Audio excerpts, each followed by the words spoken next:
Support my Breaking News 24 channel. You can donate $1, $5, $10, or any sum you like to. Click the link in the description and make us a donation. Thank you for the support. U.S. Defense Chief: White House shakeup will not affect Europe debut. U.S. Defense Secretary Jim Mattis on Tuesday played down any impact that White House National Security Advisor Michael Flynn's resignation might have on Mattis' debut trip this week to Europe to meet NATO allies. "Frankly, this has no impact. Obviously, I haven't changed what I'm heading there for. It doesn't change my message at all," Mattis told reporters shortly before landing in Brussels, as he praised the NATO alliance but stressing its need to adapt to the challenges posed by Russia. "And who's on the president's staff is who I will work with," he said. Flynn resigned late on Monday after revelations that he had discussed U.S. sanctions on Russia with the Russian ambassador to the United States before Trump took office and had misled Vice President Mike Pence about the conversations. Flynn's resignation occurred hours after it was reported that the Justice Department had warned the White House weeks ago that Flynn could be vulnerable to blackmail for contacts with Russian Ambassador Sergei Kislyak before Trump took power on January 20. Mattis has taken a dimmer view of the prospects of partnership with Moscow than Flynn did during the presidential campaign or Trump has since taking office, while not ruling out areas where U.S. and Russian interests might align. Speaking to reporters on Tuesday, Mattis said the North Atlantic Treaty Organization needed to adapt to the challenges posed by Russia after 2014, when Russia's annexation of Ukraine's Crimea Peninsula upended the alliance's assumptions about cooperation with Moscow. 2014 was a watershed year. It was a year when many of our hopes for some kind of partnership with Russia were shown to be unavailing, Mattis said, extolling NATO as the most successful military alliance in history. "We've got to adapt and make certain that the transatlantic bond remains strong," he said. In his January Senate confirmation hearing, Mattis accused Russia of trying to break the NATO alliance. In L1N1F218B, Flynn, in contrast, frequently raised eyebrows among Washington's foreign policy establishment for trying to persuade Trump to warm up U.S. relations with Russia. One U.S. official said Flynn's departure, coupled with Russia's aggression in Ukraine and Syria and Republican congressional opposition to removing sanctions on Russia, removes Trump's most ardent advocate of taking a softer line toward Russian President Vladimir Putin. Flynn's leaving may make a significant course change less likely, at least any time soon, the official said. In L1N1F1L9, another official said Flynn's departure might strengthen the hands of some cabinet secretaries. Trump's trust in Flynn had been eroding, White House spokesman. President Donald Trump asked for the resignation of his national security advisor, Michael Flynn, after his level of trust in Flynn eroded to the point that he felt he needed to make a change, White House spokesman Sean Spicer told reporters on Tuesday. A day after Flynn's resignation, Spicer said Trump had been concerned that Flynn had misled Vice President Mike Pence over his contacts with Russian officials before Trump took office on January 20. Trump had been reviewing Flynn's situation for a few weeks, he said.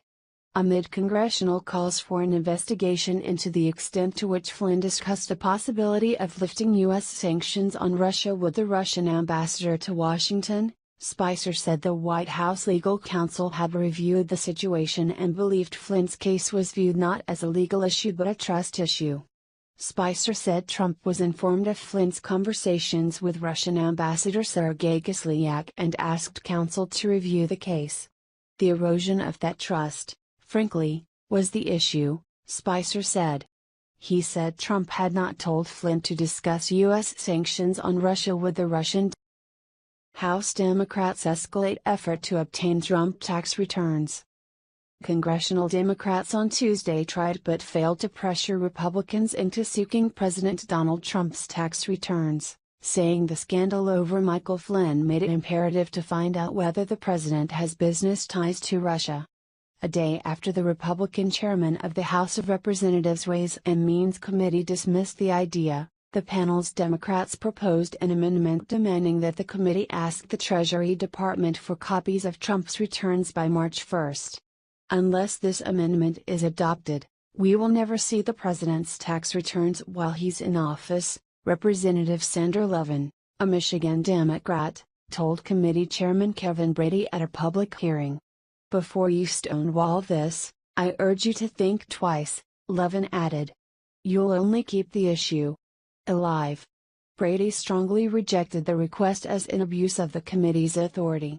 Minutes later, committee rejected the amendment along party lines in a 23-15 vote. The vote represents only the latest skirmish between Republicans and Democrats in Congress over whether lawmakers should review Trump's tax returns, which critics say would help determine whether the president's sprawling business empire poses any conflicts of interest. House Democratic aides say the political battle will continue.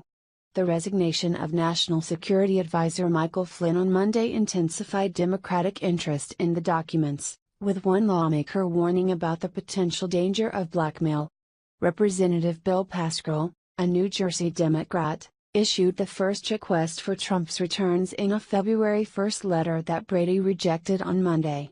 Experts say federal law authorizes the House Ways and Means Committee, the Senate Finance Committee and the Joint Committee on Taxation to examine individual tax returns. The two other panels are headed by Senator Orrin Hatch, a Utah Republican who dismissed the idea of seeking Trump's returns last week. House Republicans contend that the authority to examine tax returns was meant to ensure the proper administration of the tax code. Democrats contend that Trump's business empire involves state-owned enterprises in China and the United Arab Emirates, as well as other interests in Russia, South. Trump handling of security information at Mar-a-Lago queried by House panel. President Donald Trump's handling of U.S. security information at his Florida resort came under congressional scrutiny on Tuesday as a watchdog panel asked the White House to explain reports that Trump dealt with a sensitive foreign policy issue in view of club guests. Representative Jason Chaffetz, head of the House of Representatives Oversight Committee, sent a letter asking the White House for details on how Trump and Japanese Prime Minister Shinzo Abe responded to a North Korean ballistic missile test while visiting the Mar-a-Lago Golf Resort over the weekend. Photos taken by private guests in the club's public dining area showed Trump and Abe conferring and looking at documents while surrounded by their aides following Pyongyang's missile launch. Reports and social media accounts have suggested White House staff use their own cell phones to provide illumination for reviewing documents, Chaffetz said in a letter to White House Chief of Staff Reince Priebus. Separately, one Mar-a-Lago guest posted to his Facebook page a photograph with a man described to be the holder of the nuclear football, he added. White House spokesman Sean Spicer told reporters on Tuesday that Trump had been briefed on the North Korea situation with his national security team at a sensitive compartmented information facility, or SIF, in Mar-a-Lago before and after the dinner. Spicer said a photo was taken later at the dinner Trump attended, and everyone jumped to nefarious conclusions about what may or may not have been discussed. There is a SIF there.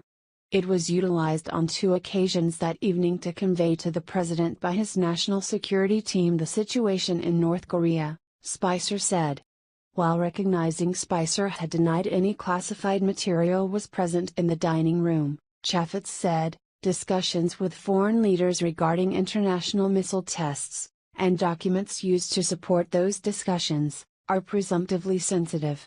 Chaffetz asked Priebus to explain to the committee whether security protocols were followed during the discussions, to identify which documents were reviewed at the dinner table in view of the guests and to explain whether any classified material was discussed in the resort's common areas.